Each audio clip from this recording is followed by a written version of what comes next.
Avec Fawzi, Émilie, Nathalie, Céline, Rodolphe, Brian, Thierry, vous allez monter la citadelle, il y a une visite guidée de la citadelle. Ça c'est intéressant, on va vous expliquer l'histoire de Calvi, de Christophe Colomb, etc. On va vous donner, on va s'arrêter à l'office du tourisme, on va vous donner des petits guides, vous pourrez regarder. Et Fawzi a un guide un peu plus perfectionné et on vous, vous interrogera après, on vous posera des questions ce soir ou demain, pour savoir si vous avez retenu quelque chose de la visite guidée. Voilà. Allez, dans le groupe, les gars. Le trésorier du club. Les gars, Roland. Allez les gars. Non mais ça vient bien d'ailleurs. Je viens avec vous, ouais. Je viens avec vous. Quel rayon de soleil là. Allez. Bon les gars, venez par là. Fabio. Non, oui, non, allez. Oui. Elle est impressionnante, c'est un chef-d'œuvre d'architecture militaire. Elle est un peu la même que celle de Bonifacio. Peut-être certains d'entre vous ont eu l'occasion de la voir. D'accord, c'est comme ça. Nous on est là-haut, nord-ouest, d'accord, avec Albi. Et Bonifacio c'est au sud. Et ces implantations-là, militaires, ça a été à partir du XIIIe siècle, quand la Corse, elle a été finalement englobée dans le giron, dans la zone d'influence génoise. Et vous avez vu, la Corse c'est là, on est dans le golfe de Gênes. Et Gênes, c'est juste plein nord là-bas, en face à 60 km. D'accord ? Donc à un moment donné, au XIIIe siècle, Gênes veut se battre et récupérer, on va dire, du territoire méditerranéen et va s'accaparer la Corse et va implanter des bastions finalement sur le littoral, comme Calvi et rapide de l'époque, pour vous dire, c'était vraiment la puissance la plus riche en Méditerranée. Et il y avait des comptoirs génois partout en Méditerranée, même jusqu'en mer de Chine. Et c'était des bouts de territoire génois. C'est-à-dire qu'à l'intérieur de la ville, il n'y avait aucun Corse. Il était interdit aux Corses des particulières dans lesquelles on va mettre des canons pour vraiment exterminer le moindre mec qui essaie de se rapprocher de la porte d'entrée. C'est immensément stratégique Calvi parce que c'est un rocher entouré au 4/5e par la mer. Le seul endroit d'accès à la citadelle, c'était la porte qui était devant vous. C'est pour ça qu'on va, architecturalement, on va commencer à rajouter des portes, des portes et des portes et des portes et des entrelacs et des meurtrières. Et voilà, pour vraiment exterminer le pauvre mec qui va faire. Avec les poils bleus, ça doit être l'autre groupe. Tu fermes la marche. Allez, où c'est? Tu fermes la marche et photo. Vérifier qu'ils partent dans le bon sens. Là, c'est les nôtres, là, les bateaux. Tout ça. Là, les bleus. Ah ouais? Ouais.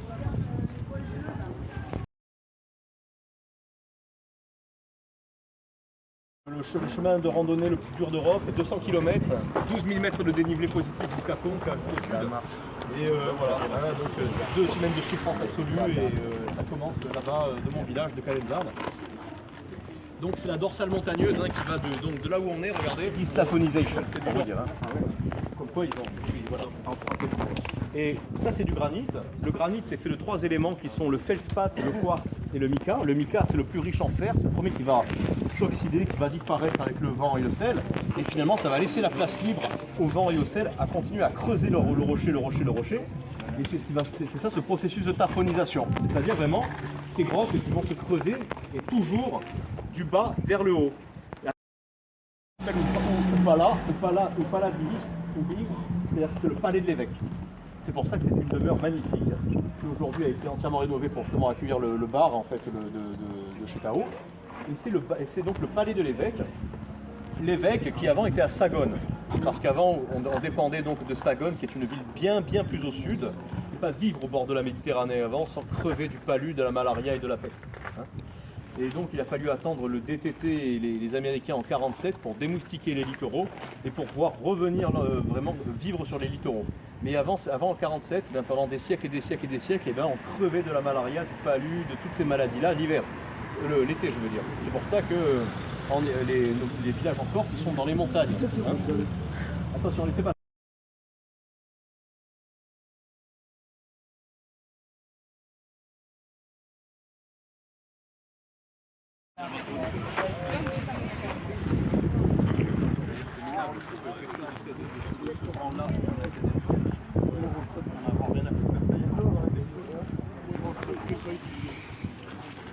Alors ici, magnifique point de vue. Hein, c'est pour ça que je vous arrête ici, il y a un peu d'air aussi. Là-bas, en face de moi, vous voyez une ferme piscicole, hein, les cabanes qui flottent là au milieu de la baie. Hein, ce sont une ferme de pisciculture hein, avec des poissons. Et là-bas, de l'autre côté de la baie, les grands toits rouges que vous voyez, c'est la Légion étrangère. Hein, ce sont les meilleurs des meilleurs des meilleurs des meilleurs. Hein, dès que la France fait la guerre ailleurs. C'est incroyable à l'échelle de la planète, c'est qu'il y a 6 millions d'années, eh ben, la Méditerranée s'est refermée au niveau de Gibraltar et donc la Méditerranée s'est totalement asséchée. Il n'y avait plus d'eau. Et donc le niveau de la mer, il est descendu de 1500 mètres. Et à ce moment-là, ce niveau-là, c'est ce qu'on a appelé le phénomène de dessiccation méditerranéenne. La mer Méditerranée s'est desséchée pendant quasiment 700 000 ans. Et ça a creusé des canyons profonds partout en Méditerranée, au large du Rhône, au large du Nil, au large même de la Corse.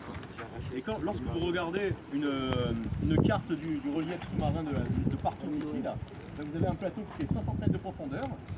Au milieu là, de la baie, entre là-bas et ici, vous avez d'un coup le canyon qui commence de 400 mètres de profondeur, qui a été creusé pendant 700 000 ans.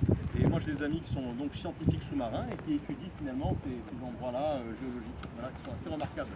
Vous avez un des spots majeurs à voir en plongée sous-marine.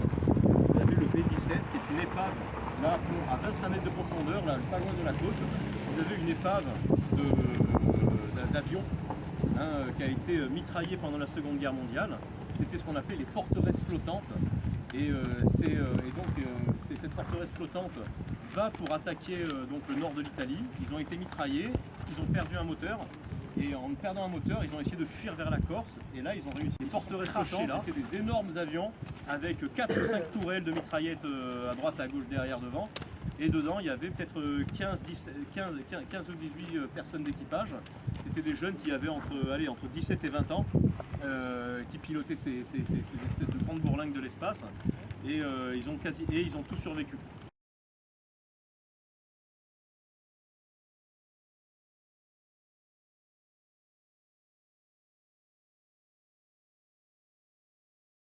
Nombreuses, plus la famille était riche.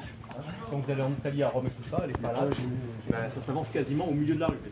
Ça montre la richesse de la famille.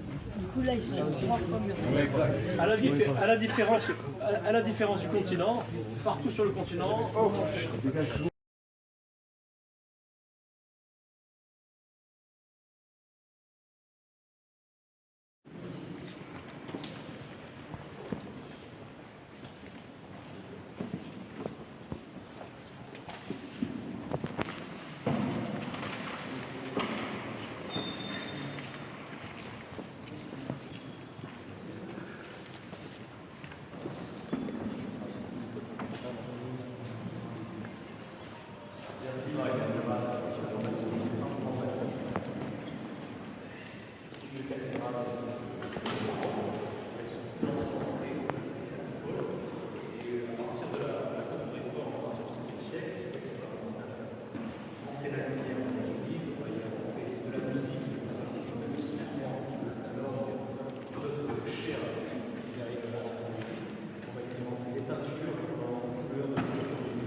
à cette époque-là.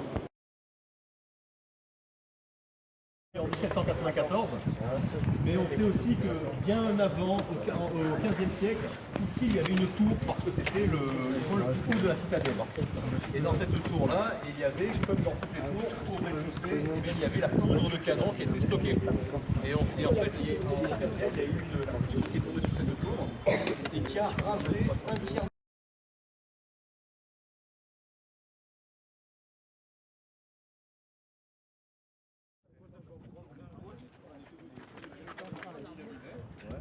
Le premier qui me fait une brodeur.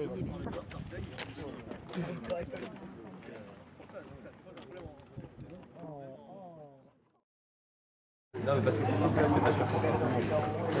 Ah, faut y aller. Je te filme.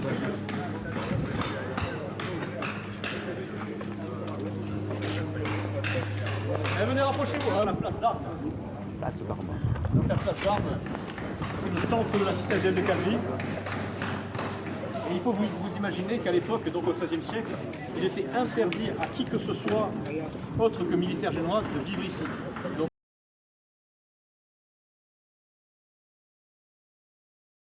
cassé le courant naturel de la baie et qui a fait que maintenant tous les hivers, eh ben, la nature, enfin, les tempêtes mangent le littoral.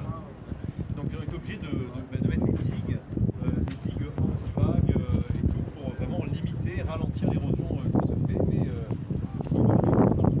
il y avait 100 mètres de plage.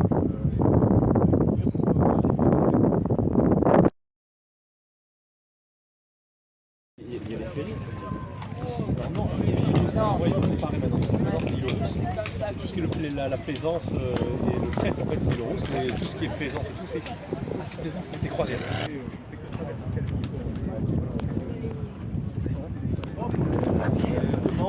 Bien voir arriver l'envahisseur qui est arrivé, c'est ce qu'on appelle un glacier. Un glacier, c'est un endroit qui était rasé. On faisait des riens pousser, on le nettoyait tout le temps. Et voilà, ça permettait de voir tout le monde arriver de loin.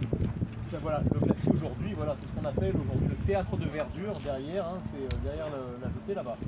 C'est là où on fait des concerts l'été, parce que voilà, c'est comme ça, c'est entièrement recouvert de plantes grasses et de forêts, et on a appelé ça le théâtre de verdure. Derrière vous, là, la grosse tour ronde, on appelle ça la tour de Selle. Elle a été refaite, heureusement, il y a cette tour de Selle, il faut la différencier des tours qu'il y a tout le long de notre littoral en Corse, qui sont les tours qu'on appelle les tours de garde de Corse. Ça, c'était une tour de Selle parce que la position principale qui rapportait de l'argent puissant, c'était la gamelle, c'était la position dans le sel, et qui venait des salines de Camargue ou de chez vous, de Montpellier d'ailleurs. Et on avait des salines aussi en Provence, quelques salines à Porto Vecchio, et on avait même une ou deux petites salines ici derrière, là, dans les marécages, qui ont été maintenant recouvertes par la petite pinette qui est derrière. Et en fait, c'était une richesse importante, le sel. Et que au moins, vous en aurez retenu quelques trucs. Régalez-vous, parce qu'il va faire beau toute la semaine, donc c'est super pour vous. Et c'est pas joli. Est-ce que je peux faire une photo oui, bien sûr. Moi, je fais une photo de vous. Je me suis habitué à mon statut de public. Voilà, c'est important.